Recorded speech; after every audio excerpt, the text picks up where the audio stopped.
Timmy Tam says, any chances we can trade our 2 first-round picks and move up in this year's draft?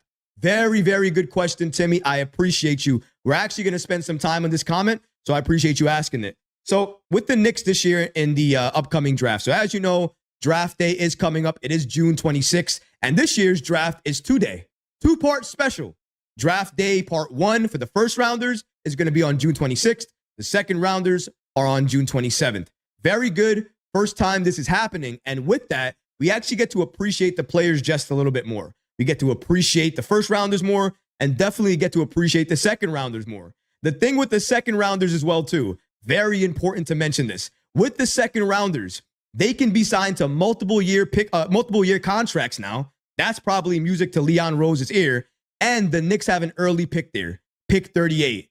And depending on things, if things don't work out well for some teams during the first round, and maybe a potential prospect in the first round falls to the second round, that 38 pick could become very, very important. So I would watch that pick as well, too.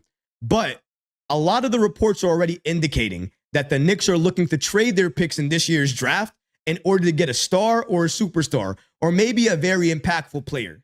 Now, is there a scenario where they could trade the picks they have this year, including that 38th pick? Because in my opinion, it's very valuable as well, too.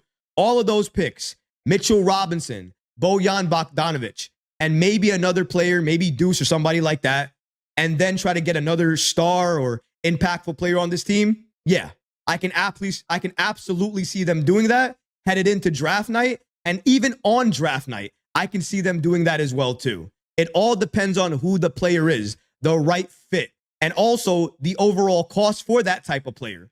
The Knicks are not going to give up the farm or way too much for a player that they feel like doesn't move the needle. It's going to have to be significant. If you're asking me what I think the Knicks are going to do, the Knicks are going to draft the player with pick number 24, likely Ryan Dunn. The fit's there. Every single mock draft has Dunn falling to the Knicks, so it's likely that's going to be the pick. And then pick 25, it's going to be traded. Here's some breaking news. I haven't made a video about this. That 25th pick, I'm not saying it's the 25th pick, but one of the Knicks' first-round picks, it's rumored that the Nets want to get one of those picks from the Knicks. According to Arain Smith of NBADraft.net, the Nets could be one of the teams that tries to trade into the first round before the draft begins on Wednesday. More to the point, when Brooklyn general manager Sean Marks spoke earlier in the summer, he made it clear that trading back into the draft will always remain an option for the Nets. Now, I know the Nets and the Knicks do not do business. And no, I'm not saying that just because the Nets won a late first-round pick of the Knicks this year, it means that they're going to trade Mikal Bridges to the Knicks. That doesn't make sense either. But it could mean that they are okay with trading away some of the assets they have right now, maybe some key significant players, to give the Knicks in return for that pick. And if the Knicks have no other player that they want to draft, and they're likely not going to have any use for 2 young first-round picks, they might do that trade. Now, are they going to trade that pick to Brooklyn? I don't know. You see, the thing is, unlike Sean Marks, our president, and really acting GM, because we don't have a GM right now, and Leon Rose, he doesn't act the same way that Sean Marks does. If there's a fair deal on the table, he's going to accept it. He'll take it if it makes sense. And the deal that likely is going to make sense to Leon Rose is taking that 25th pick and trading it for a future first-round pick sometime down the line. Why do I say that? Because if you look at the history of Leon Rose in draft night, that's what he's basically done each and every year. So I don't really think it's going to leave us right now. In fact, in my opinion, it's actually become a Knicks tradition. If they have 2 first-round picks in any draft, they likely keep one and they trade one back. If the player that they don't want is available, they likely trade both picks and move back again.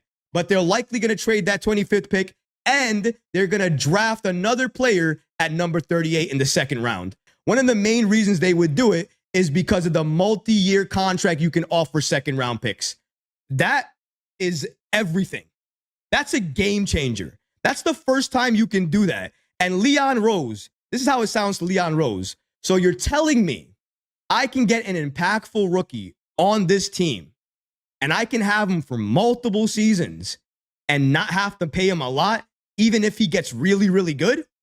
Cha-ching. That is value for players that you get on this team. And because he's a second round pick, he's not going to be really making that much money. The Knicks would love to do that. They're likely going to do that, and they're going to try to develop him like they did with Deuce McBride. There's going to be a lot of talent in this draft. A weak draft almost guarantees you a lot of good talent in the second round. The Knicks are going to try to find another gem. They are going to try to develop another player, and that's likely the player is going to go to the G League, go to Westchester, do what Miles McBride did until potentially he gets his call up and he can come back to the Knicks, join our team, and maybe go the Miles McBride route and join our team for the long run. It's all about the future. The Knicks can help everything right now if they draft the right players. They can develop the future and help us win now. Ryan Dunn, even though some of you guys are down on him, he absolutely 1,000% helps this Knicks team get better and makes us a win now team because of his defense. Shout out to Kevin Holly for giving us the super chat that we just got. According to Kevin, he says, I just don't want the Knicks to get snookered out of picks and a good player. I don't want any over-the-hill player either. Shout out to you, Kevin. I really appreciate you, my brother. The Knicks are not going to likely get snookered. Not with Leon Rose. If you look at the Knicks trade past with Leon, he's made a few mistakes, let's say. Let's call the Cam Reddish situation or experiment a mistake. He shouldn't have done it. And it didn't work. It wasn't the right player for Tom Thibodeau. There's so many different factors, but we can understand bad move, right? So we can tuck that away. He also signed Kemba Walker and Evan Fournier. After we had a pretty good season, that was not the moves you needed to make. We probably should have made different moves, better moves to build on the momentum. We didn't do that. That's also a bad move. But if you're looking in terms of the Knicks getting quote unquote fleeced, that hasn't happened. The Knicks have not gotten fleeced in any trade that they've made under Leon Rose. If anything, the trades have even been fair or have been a bit shocking. Like getting OG Anunoby for RJ Barrett, Emmanuel Quickly, and no first-round picks. And you're talking about dealing with the Raptors. Masai Ujiri. You're dealing with him, and you didn't have to give up a first-round pick.